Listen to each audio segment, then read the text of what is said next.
క్రీస్తునందున్న ప్రియులకు ప్రేమతో వందనాలు తెలియజేయుచున్నాను. సెప్టెంబర్ నెల 28వ తేదీ 2025. ఈరోజు దేవుడు మనకు చేస్తున్న వాగ్దానం ఏమిటనగా, కీర్తనల గ్రంథము 34వ కీర్తన 9వ చరణం. యెహోవా భక్తులారా, ఆయన యందు భయభక్తులు ఉంచుడి. ఆయన యందు భయభక్తులు ఉంచువానికి ఏమీయూ కొదువలేదు. ఆమెన్. నా ప్రియమైన సహోదరి సహోదరులారా, దేవుణ్ణి ఆరాధిస్తున్న మనమందరం, దేవునికి భక్తి చేస్తున్న మనమందరం దేవుని యందు భయము కూడా కలిగి ఉండటం చాలా అవసరం. ఈనాడు చాలా మంది భక్తి చేస్తున్నారు, కానీ దేవునికి భయపడటం లేదు. దేవునికి భయపడేవాని చూపు, దేవునికి భయపడేవాని మాట, దేవునికి భయపడుతున్న వాని ప్రవర్తన పూర్తిగా వ్యత్యాసముగా దేవునికి ఇష్టమైనదిగా ఉంటుంది.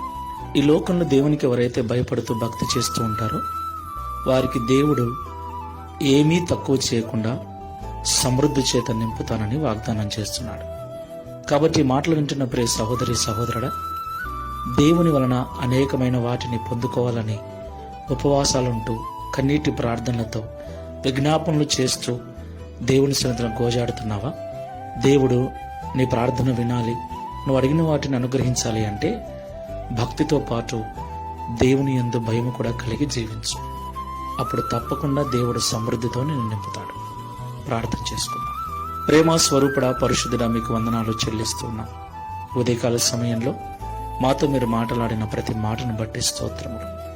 నిజమే తండ్రి, చిన్నపిల్లలు మొదలుకొని వృద్ధుల వరకు అనేకులు నీ యందు అమితమైన భక్తి కలిగి ఉన్నారు. అయితే భక్తి మాత్రమే ఉంటే చాలదని, మేము ఆశీర్వదించబడాలి, ఏ మేలు కొదవ లేకుండా సమృద్ధిగా జీవించాలంటే నీ మీద భక్తితో Download ShareChat.